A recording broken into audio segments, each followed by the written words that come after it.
ರೈತ ಬಾಂಧವರೇ, ನಾನು ನಿಮ್ಮ ಸಂಜಯ್ ಆಗ್ರೋ ಟ್ರೇಡರ್ಸ್ ಮಂಜುನಾಥ್. ಇವತ್ತು ನಾನು ಹಾವೇರಿ ಜಿಲ್ಲೆ ಹಾವೇರಿ ತಾಲೂಕು ಹಾನಗಲ್ ತಾಲೂಕು ವರ್ದಿ ಗ್ರಾಮದಲ್ಲಿದ್ದಾರೆ. ಇವರು ಗೌಸ ಸಾಬ್ ಅಲ್ರಿ ಇವ್ರದ್ದು. ಹಿಂಗೆ ಯೂಟ್ಯೂಬ್ ಚಾನಲ್ ನೋಡಿ ಅವರು ಮೋಟಿವೇಶನ್ ಆಗಿಬಿಟ್ಟು ಒಂದ್ಸರಿ ತಡಿಯಪ್ಪ ಕರ್ಸೋಣ ಅಂತ ನನ್ನ ಕರ್ಸಿದ್ದಾರೆ. ಸಾಹೇಬ್ರ ನನ್ನ ಕರ್ಸಕ್ಕೆ ಏನು ಕಾರಣ, ಏನು ಕರ್ಸಿದ್ರಿ? ಇದು ಗಿಡ ನೋಡಿದ್ರೆ ನಮೂನಿ ಅದಾವ್ರಿ. ನಮ್ಮ ಹಳದಿ ಬಣ್ಣ ಬಂದವು, ಅವಕ್ಕ ಹಳು ಕುದುರಾಕತ್ತವು, ಅವಕ್ಕ ಹೊಡ್ಯಾಕತ್ತಿದ್ರಿ, ಬೆಟ್ಟಿ ಹೊಡಿಯೋದು. ಮತ್ತೇನೇ ಸಮಸ್ಯೆ? ಅದ ನೀರಿಂದು ಏನಾಗೈತಿ, ನೀರಿನ ಫಾಲ್ಟ್ ಇದರ ಫಾಲ್ಟ್ ಗೊತ್ತಾಗೋದು. ಮತ್ತೊಬ್ಬರು ನೋಡಿದ್ರೆ ಭಾಳ ಬರಾಕೈತಿ. 7 ವರ್ಷದ್ದು ನಮ್ಮ ಪುಟದ ಹಾಕ್ಯಾರ್ರಿ ಒಬ್ರು, ಇಲ್ಲಿ ಚೆನ್ನಾಗಿ ಇಳುವರಿ ಬರ್ತಾ ಚೆನ್ನಾಗಿ ಇವ್ರು ಬರಾಕೈತಿ. ಹೌದು, ಈಗ ನನ್ನ ವಿಡಿಯೋ ನೋಡಿದ್ರಲ್ಲ, ನೋಡಿದ ಕೂಡಲೇ ಇವ್ರನ್ನ ಕರ್ಸ್ಬೇಕಂತ ಅನಿಸ್ತಲ್ಲ, ಏನ್ ನಿಮ್ಮ ಮನ್ಸಿಗೆ ಅನ್ಸಿದ್ದು? ನಮ್ಮ ಮನಸ್ಸಿಗೆ ಅನ್ಸಿದ್ದು, ನಿಮ್ಮ ವಿಡಿಯೋ ನೋಡಿದ್ವಿ, ಅಲ್ಲಿ ಆ ತೋಟದವ್ರು ಹೇಳಿದ್ರು ಚಲೋ ಐತಿ, ಚಲೋ ರಿಸಲ್ಟ್ ಬಂತು ಅಂದ್ರೆ ಅದ್ರ ಸಲುವಾಗಿ ನಾ ಕರ್ಸಿದ್ವಿ. ಯಾಕಂದ್ರೆ ಸುಮಾರಷ್ಟು ವಿಡಿಯೋಗಳು ನೋಡ್ತೇನೆ. ನಮ್ಮನ್ನ ಕರ್ಸ್ಬೇಕಂದ್ರೆ ಒಂದು ಮನ್ಸಿಗೆ ಒಂದು ಆತ್ಮಕ್ಕೊಂದು ತಾಕ್ಬೇಕಲ್ಲ ಅಂತ ನನಗೆ ಆ ವಿಡಿಯೋ ನೋಡಿದ ಕೂಡಲೇ ಇದು ಯಾವ್ದೋ ಊರ್ದು ನೋಡಿದ್ರಿಪ್ಪ, ಲಕ್ಷ್ಯ ಎಲ್ಲ ನೋಡಿ ನನಗೂ ಕರ್ಸಿದ್ರೆ ನಮ್ಮನ್ನ ಆಗ್ಬೋದು, ನಾನು ಪ್ರಯತ್ನ ಪಟ್ಟು ದುಡಿದ್ರೆ ಅನ್ನೋ ಸಲುವಾಗಿ ನಾನು ನಿಮ್ಗೆ ಕರ್ಸಿದ್ದೆ. ಓಕೆ, ಎಷ್ಟು ವರ್ಷದ್ದು? 7 ವರ್ಷದ ಅಡಿಕೆ ತೋಟ ಇದೆ. ಜೂನ್ ತಿಂಗಳು ಬಂದ್ರೆ 7 ವರ್ಷ ಆಗಿದೆ. ಜೂನ್ ಬಂದರೆ 7 ವರ್ಷ. ಮೊನ್ನೆ ಎಷ್ಟು ಕ್ವಿಂಟಲ್ ಹೋಗಿದ್ದೀರಿ? ಒಟ್ಟೆ 25 ಕ್ವಿಂಟಲ್ ಆಗಿದೆ. 25 ಕ್ವಿಂಟಲ್ ಮಾಡಿರಿ. ನೋಡ್ರಿ, ಇಲ್ಲಿ ಎಷ್ಟು ಸಾವಿರ ರೂಪಾಯಿ ತಗೊಂಡ್ ಮಾಡಿದ್ರಿ? ಒಟ್ಟು ಒಂದು 18,000 ರೂಪಾಯಿ ಔಷಧಿ ಮತ್ತೆ ಔಷಧಿ ಅಷ್ಟೇ, ಔಷಧಿ ಗೊಬ್ಬರ ಬಿಟ್ಟು ಗೊಬ್ಬರ ಅಂತ ಕೊಟ್ಟಿದ್ರಿ ಅವರು. ಒಟ್ಟು ಗೊಬ್ಬರ, ಚೀಲ ಗೊಬ್ಬರ, ಒಂದು 4 ಬಾಟ್ಲಿ, ಅವ್ರ ಮೇಲೆ ಹೊಡ್ಯಾಕ ನೆಲಕ್ಕೆ ಇದಕ್ಕೆ ಹೊಡ್ರಿ ಅಂದ್ರೆ ಬೇರಿಗೆ ಹೊಡೆದಿವ್ರಿ ಎಲ್ಲ. ನೋಡಿ ರೈತ ಬಾಂಧವರೇ, ನಾನು ಹೇಳೋದು ಇದ್ರ ಇಮ್ಯುನಿ ಡೆವಲಪರ್ ಅಂತ ಐತೆ. ಇದ್ರ ನೋಡಿ, ಇವು ಪ್ರಾಡಕ್ಟಲ್ಲಿ ಏನಿರ್ತೈತೆ ಅಂದರೆ ಹೆಚ್ಚು ಪಕ್ಷ ಇಲ್ಲಿ ಇದ್ರಾಗ ಕಂಟೆಂಟ್ ಅಂತ ಕೊಟ್ಟಿರ್ತಾರೆ. ನೆಟ್ ಕಂಟೆಂಟ್ 1000 ml ಅಂತ ಐತೆ. ಇದ್ರಾಗ ಏನು ಹಾಕಿದಾರೆ ಅಂತ ಗೊತ್ತಿದ್ರೆ ನನಗೂ ಗೊತ್ತಾಗ್ತಿದ್ದು ಇದು ಏನು ಕೆಲಸ ಮಾಡ್ತೈತಿ ಅಂತ. ಇದ್ರ ನೋಡಿ, ಆ ಕಂಟೆಂಟೇ ಇಲ್ಲ ಇದ್ರಾಗ ಏನು ಈ ಬಾಟ್ಲ್ ಒಳಗಡೆ ಹಾಕಿದಾರಂತ ಇದು ಮ್ಯಾಲೆ ಲೇಬಲ್ ಇತ್ತು ಅಂತ ಅಂದರೆ ನಾವು ಇದನ್ನು ಮಾಡ್ಬೋದು. ನೋಡಿ, ಇದರಲ್ಲಿ ಏನು ಮಾಡಿದಾರಂತ ಅಂದರೆ pH immunity developer, provide good control root rot disease as well as damping of downy mildew. It also excellent growth promoting properties of extensive yield quality and formality producer ಅಂತ. ಇದು ರೋಗಕ್ಕೆ ಸಂಬಂಧಪಟ್ಟದ್ದು ಅಷ್ಟೇ ಹೇಳಿದಾರೆ. ಇದು ಸ್ಪ್ರೇ ಮಾಡಕ್ಕೆ ಕೊಟ್ಟಿದ್ರಾ?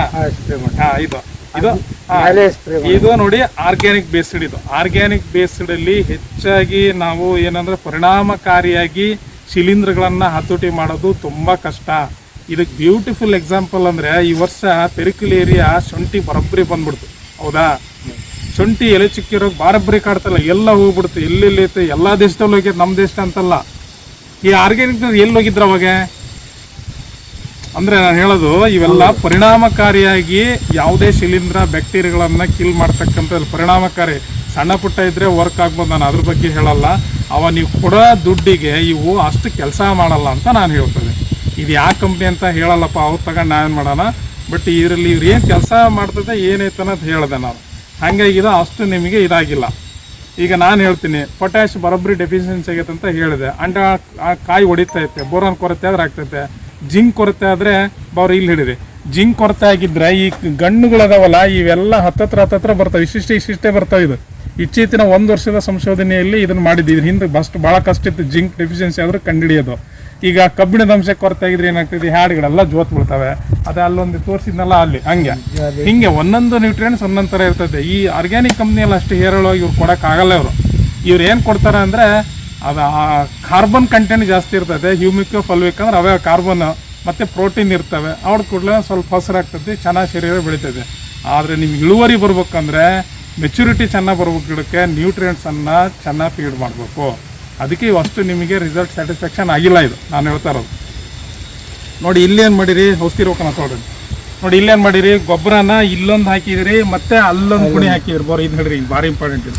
ನೋಡಿ ಇಲ್ಲೊಂದು ಗುಣಿ ಇದೆ, ಮತ್ತೆ ಇಲ್ಲೊಂದಿದೆ. ಇಲ್ಲಿ ನಾನು ಹೇಳೋದು, ವೈಜ್ಞಾನಿಕವಾಗಿ ಈ ಗಿಡದ ಬೇರುಗಳು ಎಲ್ಲಿ ಬೇಕಲ್ಲ ಹರಡಿರ್ತವೆ. ಈ ಗಿಡದಿಂದ 1.5 ಅಡಿ ಅಂದರೆ ಇಲ್ಲಿ ಬರ್ಬೋದು, 2 ಅಡಿ, 1.5-2 ಅಡಿ ಅಷ್ಟು ಹಾಕಿದ್ರೆ ಏನು ತಪ್ಪೇನಿಲ್ಲ. 360 ಡಿಗ್ರಿ ಇರ್ಬೇಕಂದ್ರೆ ಹಿಂಗೆ ಸುತ್ತು ಮಾಡಿಬಿಟ್ಟು 15 ಸೆಂಟಿಮೀಟರ್ ಒಂದು ಅರ್ಧ ಅಡಿಯಷ್ಟು ಗಾತ್ರ ತೆಗೆದು ಗೊಬ್ಬರನೆಲ್ಲ ಉದುರಿಸ್ಬಿಟ್ಟು ಆಮೇಲೆ ಮಣ್ಣು ಮುಚ್ಚು. ಹಿಂಗೆ ಬರೀ ನೀವು ಇಲ್ಲೇ ಹಾಕಿದ್ರಿ ಅಂತ ಅಂದರೆ ಇಲ್ಲಿ ನೋಡಿ, ಇಲ್ಲಿ ಇಷ್ಟೇ ಹಾಕಿದ್ದೀರಾ. ಇಲ್ಲಿ ಮೇಲ್ಗಡೆ ಹಾಕಿರೋದ್ರಿಂದ ಏನಾಗ್ತೈತಿ ನೋಡಿ, ಇದು ಬೇರು ಸಹಿತ ಸತ್ತೋಗೈತಪ್ಪ. ಇಲ್ಲಿ ನಿಮ್ಮ ಕಣ್ಣೆದುರಿಗೆ ತೋರಿಸ್ತಾ ಇದ್ದೀನಿ ನಾನು. ಈ ಬೇರೆ ಸತ್ತೋಗೈತೆ ಅಂದರೆ ಈ ಆಹಾರನ ಹೆಂಗೆ ತೊಗೊಳ್ತದೆ ಅದು? ತಗೊಳ್ಳೋದೇ ಇಲ್ಲ. ನೀವು ಮತ್ತು ಗೊಬ್ಬರ ಎಲ್ಲಿ ಉಳ್ಕೊಂತು, ಭೂಮಿಯಾಗೆ ಉಳ್ಕೊಂತತೆ, ಮತ್ತು ಗಿಡ ಹೆಂಗೆ ತಗೊಳ್ಬೇಕು? ಅದು ತಗೊಳ್ಳಲ್ಲ. ಅದು ಅದಕ್ಕೆ 360 ಡಿಗ್ರಿ ಮಾಡಿ ಹಾಕಿಬಿಟ್ರೆ ನೀವು ಎಲ್ಲ ಕಡೆ ಬೇರೆ ಆರಾಮ್ಸ ತಗೊಳ್ತದೆ. ಅದು ಕರೆಕ್ಟಾಗಿ ಸೈಂಟಿಫಿಕ್ ವಿಧಾನ. ಭಾಳ ಜನ ಇನ್ನೊಂದು ತಪ್ಪು ಮಾಡ್ತಾರೆ, ಈ ಬೇರು ಕಾಣಿಸುತ್ತಲ್ಲ ಇದನ್ನ ಕೆತ್ತಾರೆ, ಇದನ್ನ ಕೆತ್ತಬಾರ್ದು. ಇದು ಕೆತ್ತಿದ್ರೆ ಏನಾಗ್ತೈತಿ, ಇದು ಎಲ್ಲ ಬಿಸಿಲಿಗೆಲ್ಲ ಬಿದ್ದುಬಿಟ್ಟು ಕೊಳೆತು ಡ್ಯಾಮೇಜ್ ಆಗಿ ನೋಡಿದೆ ಎಲ್ಲ ಹೊಡ್ತಾ ಬಿದ್ದು ಬೇರು ಸಹಿತ ಹೋಗ್ಬಿಡ್ತೈತೆ. ನಾವು ಇಂಥ ಮೇಲ್ಮುಖ ಪದರದಲ್ಲಿ ಗೊಬ್ಬರ ಹಾಕಿದರೆ ಬೇರಿಗೆ ತಗೊಳ್ಳೋ ಕೆಪಾಸಿಟಿ ಇಲ್ಲ ಅಂದ್ರೆ ಗೊಬ್ಬರ ಹೆಂಗೆ ತಗೊಳ್ತೈತೆ? ಅದು ವೇಸ್ಟು. ಆಮೇಲೆ ಇನ್ನೊಂದು ದೊಡ್ಡ ತಪ್ಪು ಮಾಡ್ತಾರೆ ರೈತರು, ಏನಂದ್ರೆ ತಿಪ್ಪೆ ಗೊಬ್ಬರ ತಗೊಂಬರ್ತೀರಲ್ಲಪ್ಪ ಈ ಬೇರ್ ಮೇಲೇ ಹಾಕ್ತಾರೆ. ಹೌದಾ? ಅದು ಹೆಂಗೆ ಎಫೆಕ್ಟ್ ಆಗ್ತದೆ ಅಂದರೆ, ತಿಪ್ಪೆ ಗೊಬ್ಬರದಲ್ಲಿ ಮೈಕ್ರೋ ಆರ್ಗಾನಿಸಮ್ಸ್ ಇರ್ತಾವಲ್ಲ, ಸೂಕ್ಷ್ಮಾಣು ಜೀವಿಗಳು ಬರೋಬ್ಬರಿ ಕೋಟ್ಯಾನುಗಟ್ಲೆ ಇರೋದ್ರಿಂದ ಹೀಟ್ ಇರ್ತದೆ, ಕೈ ಹಾಕೋಕ್ಕಾಗಲ್ಲ, ಹೀಟ್ ಇರ್ತದೆ. ಯಾಕಂದ್ರೆ ಅಷ್ಟು ಜೀವಂತವಾಗಿರ್ತಾವಲ್ಲಿ. ನಾವು ಇಲ್ಲಿ ಬಿಸಿಲು ಬೇರೆ ಬರೋಬ್ಬರಿ 30 ಡಿಗ್ರಿ ಮೇಲೆ ಇರ್ತೈತೆ, ಇಲ್ಲಿ ಸುಡ್ತಿರ್ತೈತಿ, ಕೆಳಗಡೆನೂ ಮ್ಯಾಲಿಂದನೂ ಸುಡ್ತೈತಿ. ಅದನ್ನ ತಗೊಂಡು ಆ ಮೈಕ್ರೋಮ್ಸ್ ಆ ಹೀಟ್ ಎಕ್ಸಸ್ ಇರ್ತೈತಲ್ಲ ಅದು ಕೂಡ ಬೇರನ್ನು ಸುಟ್ಟು ಹಾಕ್ತೈತಿ. ಆವಾಗ ಮತ್ತೆ ಬೇರೆ ಹೆಂಗೆ ತಗೊಂತೈತಿ? ತಪ್ಪುಗಳು ಇದೆ, ಅದು ಸಾಧ್ಯನೇ ಇಲ್ಲ. ಹೌದಾ? ಅದಕ್ಕೆ ಏನು ಮಾಡ್ಬೇಕಂದ್ರೆ ಅದನ್ನು ಮಣ್ಣಿನ ಜೊತೆ ಹಿಂಗೆ 300 ಡಿಗ್ರಿ ಮಾಡಿ ಮಣ್ಣಿನ ಜೊತೆ ಮಿಕ್ಸ್ ಮಾಡಿ ಹಾಕ್ಬೇಕು, ಒಟ್ಟಿಗೆ ಹಾಕಬಾರ್ದು. ಮತ್ತು ಈ ಗಿಡದ ಬೇರುಗಳು ತುದಿ ಬೇರೆ ಎಲ್ಲಿ ಇರ್ತೈತಲ್ಲ ಅದು ಬೇಗ ತಗೊಳ್ಳೋ ಕೆಪಾಸಿಟಿ ಜಾಸ್ತಿ ಇರ್ತದೆ. ಅದು ಈಗ ಬುಡದಲ್ಲಿ ಇರಲ್ಲ, ಅದು ಡ್ಯಾಮೇಜ್ ಆಗಿ ಅದು ಇದಾಗಿರ್ತದೆ. ತುದಿ ಬೇರೆ ಇರುತ್ತಲ್ಲ, ಅದಕ್ಕೆ 1.5-2 ಅಡಿ ಬಿಟ್ಟು ಹಾಕ್ಬೇಕು. ಇನ್ನೂ ಸೈಂಟಿಫಿಕ್ ಹಾಕ್ಬೇಕಂದ್ರೆ ಆ ಮರದ ಹ್ಯಾಡ ಇರ್ತೈತಲ್ಲ, ತುದಿ ನೀರು ಎಲ್ಲಿ ಹರಕ್ತಾ ಇರ್ತೈತೆ ಅಲ್ಲಿ ಕೆಳಗಡೆ ಹಾಕ್ಬೇಕು, ಅದು ಕರೆಕ್ಟ್.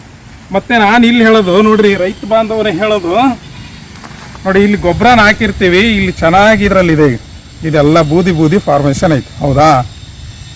ಈ ಒಂದು ಅರ್ಥದಲ್ಲಿ ಏನಾಗ್ತದೆ ಅಂತ ಅಂದರೆ, ಈ ಮಣ್ಣಿನಲ್ಲಿ ಇರ್ತಕ್ಕಂತಹ ಮೈಕ್ರೋಬ್ಸ್ ಏನಿರ್ತವೆ, ಸೂಕ್ಷ್ಮಾಣು ಜೀವಿಗಳೇ, ಇವನ್ನೆಲ್ಲ ಎಳೆದ್ಬಿಟ್ಟು ಗಿಡಗಳಿಗೆ ಕೊಡೋದು. ಗೊಬ್ಬರ ಹಾಕಿದ ಕೂಡಲೇ ಯಾವುದೇ ಗಿಡ ಒಂದೇ ವಾರಕ್ಕೆ ಹಸಿರಾಗಲ್ಲ. ಯಾಕೆ ಹಸಿರಾಗಲ್ಲ ಅಂದರೆ, ಈ ಗೊಬ್ಬರನ ಇದರಲ್ಲಿರೋ ಸೂಕ್ಷ್ಮಾಣು ಜೀವಿಗಳು ಕರಗಿಸ್ಬಿಟ್ಟು ಗಿಡಗಳಿಗೆ ಕೊಡ್ಬೇಕಲ್ಲ, ಟೈಮ್ ತಗೊಳ್ತದೆ. ಎರಡನೇದು, ಮತ್ತು ಈ ಕರಗುವಿಕೆ ಯಾವುದ್ರ ಮೇಲೆ ಡಿಪೆಂಡ್ ಆಗಿರ್ತದೆ ಅಂದರೆ, ಈ ಮಣ್ಣಿನಲ್ಲಿರ್ತಕ್ಕಂಥ ಸೂಕ್ಷ್ಮಾಣು ಜೀವಿಗಳ ಮೇಲೇ ಡಿಪೆಂಡ್ ಆಗಿರ್ತದೆ. ಮಣ್ಣು ಅಂದರೆ ಹೆಂಗಿರಬೇಕು? ಮಣ್ಣು ಅಂದರೆ ಅದರಲ್ಲಿ ಇದಿರ್ಬೇಕು, ಯಾವುದೋ ನಿಮಗೆ ಸಿಲಿಕಾನ್ ಅಂತ ಅಂದರೆ ಮರಳಿರ್ಬೇಕು. ನೆಕ್ಸ್ಟ್ ಎರಡನೇದು ಜೇಡಿ ಮಣ್ಣು ಇರ್ಬೇಕು. ಇದು ಜೇಡಿ ಮಣ್ಣಿದೆ ಅದರ. ಹೌದಾ? ಜೇಡಿ ಮಣ್ಣಿರ್ಬೇಕು. ಮೂರನೇದು ಸಾವಯವ ಪದಾರ್ಥ ಇರ್ಬೇಕು. ಯಾವುದು? ತಿಪ್ಪೆ ಗೊಬ್ಬರ, ಹಟ್ಟಿ ಗೊಬ್ಬರದಂಥ ಅಂಶಗಳು ಅದ್ರಾಗಿರ್ಬೇಕು. ಅದರಲ್ಲೂ ಬೇರೆ ಬೇರೆ ಪರ್ಸೆಂಟೇಜ್ ಇದಾವೆ, ಇಷ್ಟಿಷ್ಟೇ ಇರ್ಬೇಕಂತ. ಇವು ಯಾವ ಇರ್ತತ ಅದು ಒಳ್ಳೆ ಮಣ್ಣದು.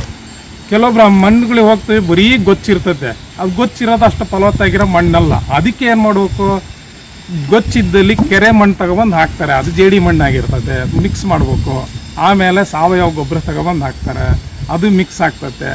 ಇವಿಷ್ಟು ಅಂಶಗಳು ಈ ಮಣ್ಣಲ್ಲಿದ್ದರೆ ಇದು ಚೆನ್ನಾಗಿ ಕರಗಿ ಹೋಗ್ತದೆ. ಒಂದಾಯ್ತು ನೋಡಿ. ಈ ಒಂದೇ ಹತ್ರ ಹಾಕೋದ್ರಿಂದ ಇದು ಇಲ್ಲೇ ಸ್ಟ್ಯಾಗ್ನೇಷನ್ ಆಗಿಬಿಟ್ಟು ಫಾರ್ಮೇಷನ್ ಆಗಿ ಗಿಡಗಳಿಗೆ ಸರಿಯಾಗಿ ಸಿಗಲ್ಲ.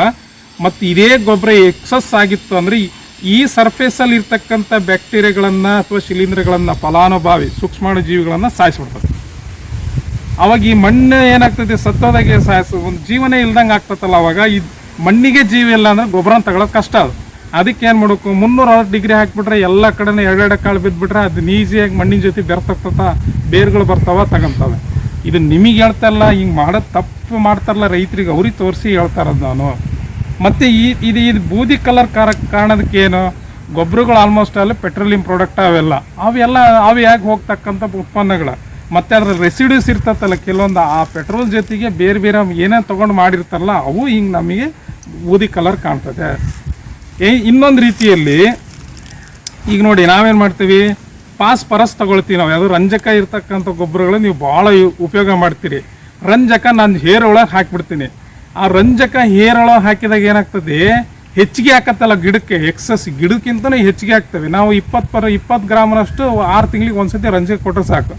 ನೀವು ಒಂದು DAP ಚೀಲ ಕೊಟ್ಬಿಟ್ರೆ ಏನಾಗ್ತದೆ? 2 ಚೀಲ ಎಕರೆ ಕೊಟ್ಬಿಟ್ರೆ ಅದು ಜಾಸ್ತಿ ಆಕತಿ. ಪರ್ಸೆಂಟೇಜ್ 46 ಇರ್ತೈತಲ್ಲ, ಅದ್ರಾಗ 20 ಜಾಸ್ತಿ ಆಯ್ತು. ನಿಮ್ಮ ಲೆಕ್ಕ ಸುಮ್ಮನೆ ಹೇಳೋದು. ಅದು ಇಲ್ಲಿ ಡಿಪಾಸಿಟ್ ಆಗ್ತತಿ. ಇಲ್ಲಿ ಡಿಪಾಸಿಟ್ ಆದಾಗ ಏನಾಗ್ತದೆ? ಇಲ್ಲಿ ಜಿಂಕ್ ಇರ್ತತ್ತಲ್ಲ, ಜಿಂಕ್ ಜೊತೆ ಸೇರ್ಕೊಂಡು ಜಿಂಕ್ ಫಾಸ್ಫೇಟ್ ಕನ್ವರ್ಟ್ ಆಗ್ತದೆ ನೋಡಿ. ಆ ಭೂಮಿಯಾಗಿರೋ ಜಿಂಕನ್ನು ನಾವು ಗೊಬ್ಬರ ಜಾಸ್ತಿ ಹಾಕಿ ಅದನ್ನು ಗಿಡಕ್ಕೆ ಸಿಗ್ಲಂಗೆ ಮಾಡ್ಬಿಟ್ಟಿವಿ. ಇದೇ ರೀತಿ ಈ ಫಾಸ್ಫರಸ್ ಒಂದು ಎಕ್ಸಾಂಪಲ್ ಹೇಳೋದು. ಈ ಬೋರಾನ್ ಜೊತೆಗೆ ಏನಾಗ್ತದೆ, ಬೋರಾನ್ ಜೊತೆ ಸೇರಿದ್ರು ಬೋರಾನ್ ಫಾಸ್ಫೇಟ್ ಕನ್ವರ್ಟ್ ಆಗ್ತದೆ. ಹಿಂಗೆ ವಿಭಿನ್ನ ರೀತಿಯಲ್ಲಿ ಏನೋ ಫಾಸ್ಫರಸ್ ಇದ್ದದ ರಂಜಕ ಕನ್ವರ್ಟ್ ಆಗ್ತದೆ. ನಾವು ಅದಕ್ಕೆ ಏನು ಮಾಡಬೇಕು, ರಂಜಕನ ನೀವು ಯಾವುದೇ ಬೆಳೆಗೆ ಹಾಕ್ರಿ, ಅಡಿಕೆ ಅದು ಜೋಳ ಅದೊಂದೇ ಅಂತಲ್ಲ, ಯಾವ ಬೆಳೆ ಹಾಕಿದ್ರೆ ಅದು ಜಾಸ್ತಿ ಆದರೂ ಹಾಳು ಮಾಡ್ತೈತಿ, ಕಡಿಮೆ ಆದರೂ ಹಾಳು ಮಾಡ್ತೈತಿ. ಆ ರಂಜಕನ ಎಷ್ಟು ಬೇಕು ಅಷ್ಟೇ ಹಾಕ್ಬೇಕು.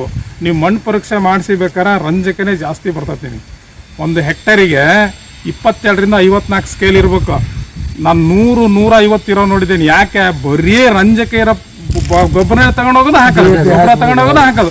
ಗಿಡಗಳಿಗೆ ರಂಜಕ ಕಡಿಮೆ ಬೇಕು, ಪೊಟ್ಯಾಶ್ ಯೂರಿಯಾ ಜಾಸ್ತಿ ಬೇಕು, ಅದನ್ನ ಕೊಡಲ್ಲ ನೀವು. ಪೊಟ್ಯಾಶ್ ಜಾಸ್ತಿ ಬೇಕು, ಅದನ್ನ ಕೊಡೋದೇ ಇಲ್ಲ. ಎರಡನೇದು ಇದು ಯೂರಿಯಾ ಭಾಳ ಕೊಡ್ತೀರಿ.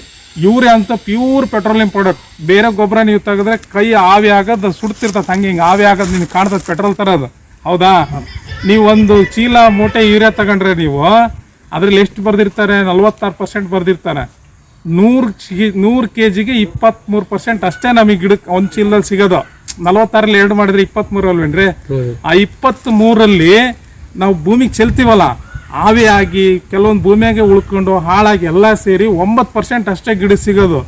ನಿಜವಾಗ್ಲೂ ಒಂದು 7% ಅಷ್ಟೇ ಗಿಡ ತಗೊಳ್ಳೋದು, ಇನ್ನು ಉಳಿದೋದು ಎಲ್ಲ ಹೋಗ್ತೈತೆ. ನಾನು ಹೇಳೋದು, ನೀವು ಯೂರಿಯಾ ಅಷ್ಟು ಹಾಕೊಂಡು ಭೂಮಿಗೆ ಹಾಕ್ತಿರಲ್ಲ, ಮತ್ತು ಎಲ್ಲಿ ಹೋಗ್ತದೋ? ಫಾಸ್ಫರಸ್ ಹಾಕ್ತೀರಿ, ಭೂಮಿಯಾಗ ಉಳ್ಕೊಂತೈತೆ ಅಂತ ಹೇಳಿದೆ ಎಕ್ಸಾಂಪಲ್. ಪೊಟ್ಯಾಶ್ ಹಾಕ್ತೀರಿ, ಭೂಮಿ ಉಳ್ಕೊಂಡ, ಮತ್ತು ಯೂರಿಯಾ ಎಲ್ಲಿ ಹೋಗ್ತದೋ? ಆವಿಯಾಗಿ ಹಿಂಗೆಲ್ಲ ಹೋಗ್ತದೋ. ಅದಕ್ಕೆ ನೀವು ಯೂರಿಯಾನ ಕೇಂದ್ರ ಸರ್ಕಾರ ನಿಮಗೆ ಕಡಿಮೆ ರೇಟಿಗೆ ಸಬ್ಸಿಡಿ ಕೊಡೋದು ಇಡೋದು. ಹೌದಾ, ನೀವು ಒಂದು ಚೀಲ ಮೂಟೆ ಯೂರಿಯಾ ತಗೊಂಡ್ರೆ ನೀವು ಅದ್ರಲ್ಲಿ ಎಷ್ಟು ಬರ್ದಿರ್ತಾರೆ, 46% ಬರ್ದಿರ್ತಾರೆ. 100 kgಗೆ 23% ಅಷ್ಟೇ ನಮಗೆ ಗಿಡಕ್ಕೆ ಒಂದು ಚೀಲದಲ್ಲಿ ಸಿಗೋದು. 46ರಲ್ಲಿ 2 ಮಾಡಿದ್ರೆ 23 ಅಲ್ವೇನ್ರಿ? ಆ 23ರಲ್ಲಿ ನಾವು ಭೂಮಿಗೆ ಚೆಲ್ತೀವಲ್ಲ, ಆವಿಯಾಗಿ ಕೆಲವೊಂದು ಭೂಮಿಯಾಗೆ ಉಳ್ಕೊಂಡು ಹಾಳಾಗಿ ಎಲ್ಲ ಸೇರಿ 9% ಅಷ್ಟೇ ಗಿಡ ಸಿಗೋದು. ನಿಜವಾಗ್ಲೂ ಒಂದು 7% ಅಷ್ಟೇ ಗಿಡ ತಗೊಳ್ಳೋದು, ಇನ್ನು ಉಳಿದೋದು ಎಲ್ಲ ಹೋಗ್ತೈತೆ. ನಾನು ಹೇಳೋದು, ನೀವು ಯೂರಿಯಾ ಅಷ್ಟು ಹಾಕೊಂಡು ಭೂಮಿಗೆ ಹಾಕ್ತಿರಲ್ಲ, ಮತ್ತು ಎಲ್ಲಿ ಹೋಗ್ತದೋ? ಫಾಸ್ಫರಸ್ ಹಾಕ್ತೀರಿ, ಭೂಮಿಯಾಗ ಉಳ್ಕೊಂತೈತೆ ಅಂತ ಹೇಳಿದೆ ಎಕ್ಸಾಂಪಲ್. ಪೊಟ್ಯಾಶ್ ಹಾಕ್ತೀರಿ, ಭೂಮಿ ಉಳ್ಕೊಂಡ, ಮತ್ತು ಯೂರಿಯಾ ಎಲ್ಲಿ ಹೋಗ್ತದೋ? ಆವಿಯಾಗಿ ಹಿಂಗೆಲ್ಲ ಹೋಗ್ತದೋ. ಅದಕ್ಕೆ ನೀವು ಯೂರಿಯಾನ ಕೇಂದ್ರ ಸರ್ಕಾರ ನಿಮಗೆ ಕಡಿಮೆ ರೇಟಿಗೆ ಸಬ್ಸಿಡಿ ಕೊಡೋದು. ಇಡೀ ಪ್ರಪಂಚದಲ್ಲಿ ಅಮೇರಿಕ ಬಿಟ್ಟರೆ ನಮ್ಮ ದೇಶನ ಸಬ್ಸಿಡಿ ಕಡಿಮೆ ಕೊಡೋದು. ನೀವು ಯೂರಿಯಾನ ಏನಾದರೂ ಇವರು 2,000 ಚೀಲ ಮಾಡಿಬಿಟ್ರೆ, ನೀವು ರೈತರು ಯಾರು 2,000 ರೂಪಾಯಿ ತಗೊಬಂದು ಹಾಕಲ್ಲ. ಯೂರಿಯಾ ಹಾಕ್ಲಿ ಅಂದರೆ ಶರೀರ ಬೆಳೆಯಲ್ಲ, ನಿಮ್ದು ಫುಡ್ ಪ್ರೊಡಕ್ಷನ್ ಆಗೋದೇ ಇಲ್ಲ, ಇಳುವರಿ ಜಾಸ್ತಿ ಬರಲ್ಲ. ಅದಕ್ಕೆ ಅವ್ನು ಯೂರಿಯಾನ ಭಾಳ ಕಡಿಮೆ ರೇಟಿಗೆ ಕೊಡೋದು. ಮತ್ತು ಆ ಯೂರಿಯಾವಿನೆಲ್ಲ ಹೆಚ್ಚು ಹಾಕಿದಾಗ ಏನಾದ್ರು, ಹೆಚ್ಚಿಗೆ ಯೂರಿಯಾ ಹಾಕಿದ್ರು ರೋಗ ಭಾಳ ಬರ್ತದೆ, ಅದು ಬೇರೆ, ಅದು ಹೇಳ್ಕೊಂತವ್ರು ಭಾಳ ಆಗ್ತದೆ. ಹಿಂಗೆ ಭೂಮಿನ ಗೊಬ್ಬರದಿಂದ ಹಾಳು ಮಾಡ್ತಾಯಿದ್ದೀವಿ ನೀವು. ನಾನು ಹೇಳೋದು, ಎಷ್ಟು ಬೇಕೋ ಅಷ್ಟೇ ಮಾಡಬೇಕು. ಬರೀ ಸಾವಯವ ಗೊಬ್ಬರದ ಮೇಲೇ ಡಿಪೆಂಡ್ ಆದರೂ ಇಳುವರಿ ಬರಲ್ಲ. ಬರೀ ನಾವು ರಾಸಾಯನಿಕ ಗೊಬ್ಬರ ಹಾಕ್ಯಂತ ಹೋದರೂ ಕೂಡ ಭೂಮಿ ಮಣ್ಣಿನ ಆರೋಗ್ಯ ಹಾಳಾಗ್ತದೆ. ಅವೆಲ್ಲ ಎರಡು ಕರೆಕ್ಟಾಗಿ ಬ್ಯಾಲೆನ್ಸ್ ಮಾಡ್ಕೊಂತ ಹೋದ್ರೆ ನಿಮಗೆ ಒಂದು ಗಿಡದ ಆರೋಗ್ಯ ಉಳಿತೈತಿ, ಆಮೇಲೆ ನಿಮ್ಮ ಆರೋಗ್ಯ ಉಳಿತೈತಿ, ಮಣ್ಣಿನ ಆರೋಗ್ಯ, ಮೂರನ್ನು ಕೂಡ ನಾವೇನು ಮಾಡ್ಬೋದು, ಅದನ್ನು ಒಟ್ಟು ಆರೋಗ್ಯಕರವಾಗಿ ಇಟ್ಕೋಬಹುದು. ಮತ್ತೇನು ಕೇಳ್ತೀರಿ ಗೋಸು ಹೇಳ್ರಿ? ಮತ್ತೇನಿಲ್ವಾ? ನಿಮಗೆ ತೃಪ್ತಿ ಅನಿಸ್ತಾ? ಏನಾದರೂ ಕೇಳೋದು ಇದೆಯಾ? ನಿಮ್ಮ ಔಷಧ ಕೊಟ್ಟಿಂದ ಕೇಳಿದ್ರಿ ಅವಾಗ 100% ಕೆಲಸ ಮಾಡ್ತಾವೆ. ಕೆಲಸ 100% ನೋಡಿ, ಇಲ್ಲಿ ನಾನು ಹೇಳ್ತೀನಿ ನಿಮಗೆ, ಔಷಧಿ ಕೊಟ್ಟ ಮೇಲೆ ಕೆಲಸ ಮಾಡ್ತಾವೆ ಅಂದ್ರೆ ಒಳ್ಳೆ ಪಾಯಿಂಟ್ ಅದ. ನೀವು ಸುಮ್ಮನೆ ಕೇಳಿದ್ರೆ ನಾನು ಒಳ್ಳೆ ಪಾಯಿಂಟ್ ಎಕ್ಸ್ಪ್ಲೈನ್ ಮಾಡಿ ಹೇಳ್ತೀನಿ ಹೆಂಗೆ ಕೆಲಸ ಮಾಡ್ತಾವೆ ಚೆನ್ನಾಗಿ. ಈಗ ಈ ಗಿಡದ ಬಾಯಿ ಎಲ್ಲಿರ್ತೈತಿ? ಎಲೆ ಮೇಲೆ ಇರ್ತೈತಿ. ಹೌದಾ, ಸೂರ್ಯನ ಕಿರಣ ಬಿದ್ದ ಏನಾಗ್ತೈತಿ, ಬಾಯಿ ತೆಗಿತೈತಿ. ಬಾಯಿ ತೆಗೆದಾಗ ಏನಾಗ್ತೈತಿ, ಬೇರುಗಳ ಮುಖಾಂತರ ಆಹಾರ ಮೇಲ್ಗಡೆ ಎಲೆಗೆ ಬರ್ಬೇಕು ಅಲ್ವಾ? ಈಗ ನಾವೇನ್ ಮಾಡ್ತಿದ್ವಿ, ಔಷಧಿನ ಡೈರೆಕ್ಟ್ ಬಾಯಿಗೆ ಹಾಕ್ತದವಲ್ಲ, ಅದು ಯಾವ ಫಾರ್ಮಿಗೆ ಕನ್ವರ್ಟ್ ಆಗಲ್ಲ. ಅದು ಇಲ್ಲಿ ಭೂಮಿ ಹಾಕಿದ್ರೆ ಒಂದು ಇನ್ನೊಂದು ಕನ್ವರ್ಟ್ ಆಗ್ತಂತ ನಾನೇ ಇಷ್ಟೊತ್ತು ಮಟ್ಟ ಹೇಳಿದ್ದಲ್ಲ. ಡೈರೆಕ್ಟ್ ಕೊಟ್ರೆ ಯಾವುದಕ್ಕೂ ಕನ್ವರ್ಟ್ ಆಗಲ್ಲ, ಅಷ್ಟು ಬಾಯಿಗೆ ಹಾಕ್ತಿವಲ್ಲ, ಮತ್ತು ರಿಸಲ್ಟ್ ಬರಲೇಬೇಕಲ್ಲ. ಹೌದಾ? ಆದರೆ ಸರಿಯಾಗಿ ಕಾಂಬಿನೇಷನ್ ಮಾಡಿ ಕೊಡೋದು ಭಾರಿ ಇಂಪಾರ್ಟೆಂಟ್. ಅದಕ್ಕೆ ಏನು ಕೊರತೆ ಆಗೈತೆ, ಏನು ರೋಗ ಐತೆ, ಏನು ಅನ್ನೋದು ಅದು ಕೊಡೋದು ತುಂಬ ಇಂಪಾರ್ಟೆಂಟ್. ಅದ್ರ ಮೇಲೇ ಫಲಿತಾಂಶ ಡಿಪೆಂಡ್ ಆಗಿರ್ತದೆ. ಆಯ್ತಾ? ಓಕೆ, ಇಷ್ಟು. ಮತ್ತೇನು ಕೇಳೋದೈತಾ? ಮತ್ತೇನು ಗಿಡಕ್ಕೆ ಕಟ್ಟಿದ ಗಾವ್ ಅಂತೀರಿ?